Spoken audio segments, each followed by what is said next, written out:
Catherine Bernardo at buong mga pamilya niya nakalipat na sa bago nilang dream house. Yan po ang ating alamin at pag-uusapan sa video na ito.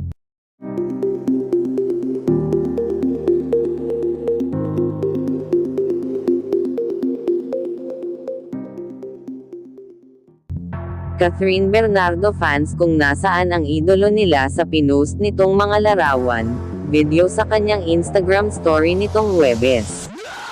Ni-repost iyon ng mga fan at sabay bati ng congratulations kay Kath at sa buong pamilya Bernardo.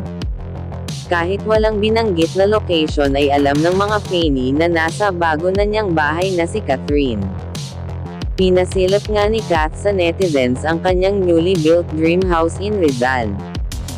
Series of photos ang pinost ng aktres sa unang picture. Makikita ang aktres na nag-aayos at nagtutupi ng kanyang shirts.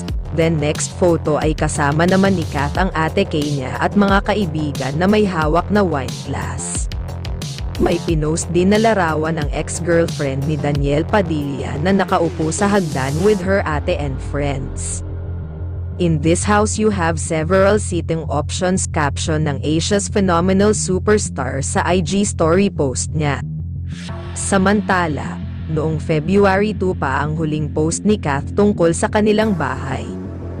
Kinongratulate ng anak ang ina noong Pebrero dahil after 3 years of planning at another 3 years of construction ay makakalipat na rin sila sa kanilang dream house, na udlot pa ang paggawa nito dahil sa pandemic.